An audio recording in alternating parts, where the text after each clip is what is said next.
On a night that shocked the world, Israeli commandos stormed Entebbe airport, defying all odds and rewriting the rules of hostage rescues. A hijacked Air France plane had turned a routine flight into a deadly crisis, with lives hanging in the balance and a dictator watching every move. Let us uncover every detail with Politalysis. An international flight hijacked by armed terrorists. Every few hours they say that they are going to execute us. As time is running out, a daring plan is launched from thousands of miles away. July 4, 1976. A plane full of hostages, a dictator with a flair for theatrics, and a rescue mission that sounded like something straight out of a Hollywood blockbuster. Operation Entebbe wasn't just a bold move. It was a masterclass in pulling off the impossible. A handful of terrorists had hijacked an Air France flight, turning a routine trip into an international crisis. Their endgame? Political leverage and a world held hostage. While the world wrung its hands, Mossad got busy. They didn't just have a plan. They had the plan. Turns out, being meticulous pays off when you're up against armed radicals in a hostile country. With insider knowledge from Israeli construction firms, because who doesn't keep blueprints lying around, Mossad mapped out every square inch of Entebbe airport, every hallway, every door. Nothing was left to chance. And then there was Kenya. Let's just say Mossad knew how to pick their friends. A quick call, a bit of persuasion, and Kenya was on board, offering a refueling pit stop that would prove invaluable. It's one thing to have a plan. It's another to know where to park the getaway car. Here's where things got wild. The Israelis weren't just planning a rescue. They were planning to rewrite the rules of counterterrorism. Operation Thunderbolt wasn't your run-of-the-mill intervention. 4 Hercules planes, commandos disguised as Amin's entourage, and a replica Mercedes, because apparently dictators love their luxury cars, made a plan that was as gutsy as it was brilliant. Everything was rehearsed to perfection. From landing protocols to hostage extractions, every possible scenario was drilled into the team. It wasn't about hoping things would go right. It was about ensuring they wouldn't go wrong. When the planes touched down in the dead of night, the commandos didn't waste a second. The fake Mercedes rolled out first, with soldiers playing the part of Idi Amin's men. It was a risky bluff, but it worked, at least long enough to get close. The assault on the terminal was over in a flash. The terrorists barely had time to react before it was game over. 7 hijackers neutralized. Hostages secured. But not everything went smoothly. In the crossfire, Yoni Netanyahu, the mission's commander and a rising star, was fatally wounded.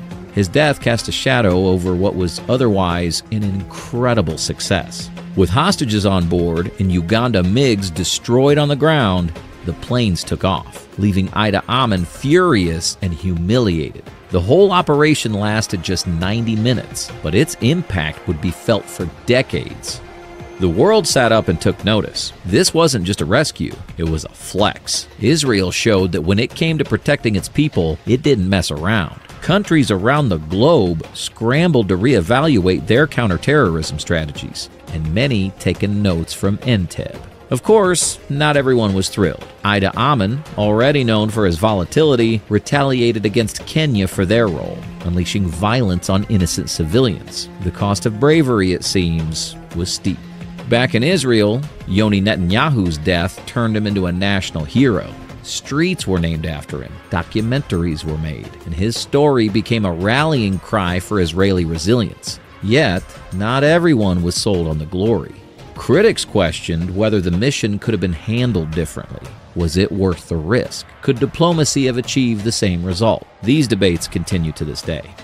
Operation Entebbe wasn't just a rescue mission. It was a loud, in-your-face statement to terrorists, dictators, and anyone watching, mess with us and we'll bring the fight to your doorstep.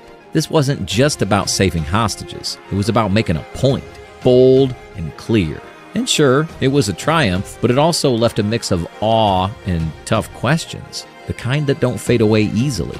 Now, stack this up against some of Mossad's other legendary gigs. Take the snatching of Adolf Eichmann in 1960, the covert masterpiece, all cloak and dagger finesse. Or look at Operation Solomon, the massive airlift of Ethiopian Jews, a feat of logistics and diplomacy that packed thousands onto planes like sardines. Impressive? Absolutely. But let's be real, neither came close to the nerve-shredding, nail-biting audacity of Entebbe. A plane hijacked, hostages held in a hostile country, and a rescue plan that screamed high risk, high reward. It wasn't just intelligence work, it was an all-out gamble, with military swagger to match. What really sets Entebbe apart is how it hit the world stage like a firework. Eichmann's capture? A quiet but powerful statement of justice.